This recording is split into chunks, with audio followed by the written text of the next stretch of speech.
मित्रों नमस्कार, मैं हूं राकेश कुमार। आप देख रहे हैं मातभिमत।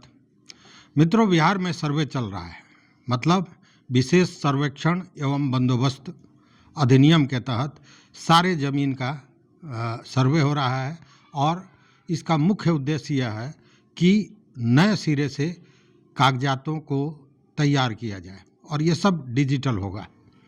इसलिए कि इसके पूर्व जो सर्वे हुआ है वो सैकड़ों साल हो गए उसको।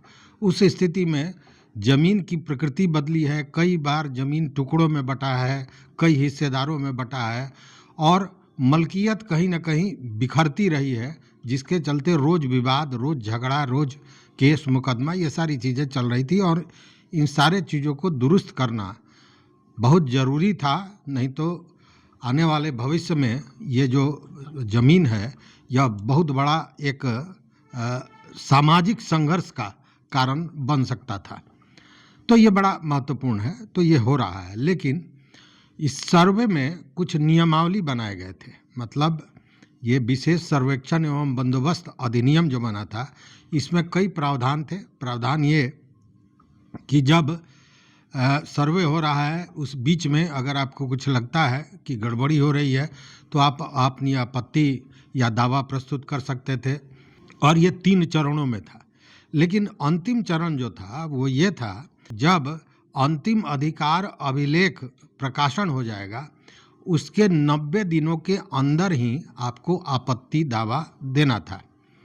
मतलब सर्वे हुआ और उसके बाद अंतिम अधिकार अभिलेख का प्रकाशन हो गया। मतलब एक तरह से कहें कि पूरी सूची कि कौन ज़मीन किसका है, कौन खाता खेसरा किसका है, जमाबंदी किसकी है, मलकियत किसकी है, यह जो अंतिम अधिकार अभिलेख है इसके प्रकाशन हो जाने के बाद मात्र 90 दिन का समय दिया गया था कि अगर कोई आपको लगता है कि गड़बड़ी हुई है या आप समझते हैं कि ज़मीन किसी दूसरे के नाम पर है लेकिन ये मेरे अधिकार में होना चाहिए, वैसी स्थिति में आप 90 दिन के अंदर दावा पत्र प्रस्तुत कर सकते थे, अपनी आपत्ति दाखिल कर सकते थे। लेकिन अगर 90 दिन बीत जाता है उस स्थिति में आपको यह अधिकार नहीं था, या फिर अगर आप आपत्ति या दावा पत्र देते तो उसको सीधे अस्वीकार कर दिया जाता। जो भी अधिसूचित पदाधिकारी होता जिसके पास आपको आपत्ति देना था उनके द्वारा। लेकिन अब इसमें कुछ परिवर्तन किया गया है और ये परिवर्तन एक तरह से कहें तो बहुत राहत की बात है, क्योंकि जिस तरह से सर्वे हो रहा है स्वाभाविक है कि इसमें गड़बड़ियां होनी ही होनी है। इसको फुल प्रूफ नहीं माना जा सकता है। जो व्यवहारिक पक्ष है मैं उसकी बात कर रहा हूँ। हालांकि राजस्व विभाग ने सर्वे को बेहतर बनाने के लिए रोज़ नए नियम बनाए हैं, बदले हैं, जहाँ परेशानियाँ समझ में आई हैं वहाँ पे बदलाव किया गया है। लेकिन बावजूद ज़मीन का मामला इतना आसान और सरल अगर मान लिया जाए तो ऐसा नहीं होता है। तो इसको लेकर तमाम तरह की चर्चाएं चल रही थी और कई जिलों द्वारा राजस्व एवं भूमि सुधार विभाग से इस पर मंतव्य मांगा गया था और ये कहा गया था कि यह जो आपत्ति दावा प्रस्तुत करने का एक समय सीमा निर्धारित कर दिया गया है 90 दिन, इसको शिथिल करने की ज़रूरत है, इसको हटाने की ज़रूरत है। इस पर दिशा निर्देश भी मांगा जा रहा था कई जिलों से और कई जिलों से इस तरह की राय या मशवरा कहें ये भी दी जा रही थी। इसको लेकर राजस्व एवं भूमि सुधार विभाग के जो अपर मुख्य सचिव हैं दीपक कुमार सिंह, उन्होंने इसको संजीदगी से लिया और इस पूरे मामले को भेजा गया था विधि विभाग में कि विधि विभाग इस पर मंतव्य दे कि क्या किया जा सकता है। विधि विभाग ने बाज़ाब्ता इस मामले को देखते हुए, पूरा सर्वेक्षण करते हुए कहा कि इस मामले में जो समय सीमा है उसको शिथिल करने का अधिकार शक्ति देना चाहिए, शक्ति प्रदत्त करना चाहिए। और इसी को लेकर एक पत्र एसीएस दीपक कुमार सिंह ने सभी जिले के बंदोबस्त पदाधिकारियों को दिया है और इस पत्र में यही कहा गया है कि इसके पूर्व जो ये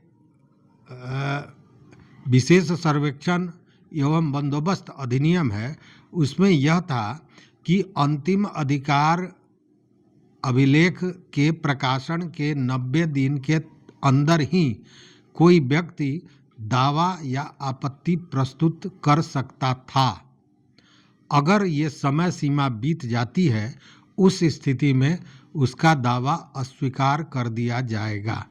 यह प्रावधान था, लेकिन अब उस प्रावधान में थोड़ा बदलाव लाया गया और ये कहा गया है कि अब जो अंतिम अभिलेख का प्रकाशन होता है उसके 90 दिन मतलब समय सीमा बीत जाने के बाद भी अगर कोई दावा लेकर आता है, कोई आपत्ति दर्ज करता है, उस स्थिति में यह शिथिल किया जा सकता है कि जो व्यक्ति दावा प्रस्तुत कर रहा है उसके पीछे क्या कारण है। अगर कारण वाजिब नज़र आता है, 90 दिन क्यों बीता यह भी एक मामला है, तो अगर कारण जायज़ है उस स्थिति में उसकी आपत्ति को स्वीकार किया जा सकता है।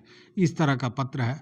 मतलब कि सर्वेक्षण के बाद जो अंतिम खतियान का है, जो खतियान बन के प्रकाशित होगा, उसके बाद अगर 90 दिन तक भी आप नहीं कर पाते हैं किसी कारण से आपत्ति दावा, या आपको जानकारी का अभाव है, या कोई भी विषय हो सकता है, आप बाहर रहते हैं, विदेश रहते हैं, या बाहर से आप आ नहीं पाते हैं, या आप बीमार हैं, 90 दिन बीत गया, तो उस स्थिति में ऐसा नहीं है कि आपकी ज़मीन चली जाएगी। आप दावा कर सकते हैं और बजाबते उसकी सुनवाई होगी।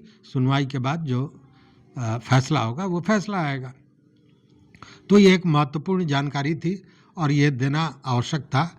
तो इस वीडियो में बस इतना ही। देखते रहिए मत अभिमत। मित्रों, चैनल को अभी तक आपने अगर सब्सक्राइब नहीं किया है तो सब्सक्राइब कर लीजिए, ताकि जो हम ये सूचनाएं देते हैं जो बड़ा महत्वपूर्ण होता है, तो ये जानकारी और लोगों को, हमारे मित्रों को, संबंधियों को पता चले, इसके लिए वीडियो को शेयर भी कीजिए।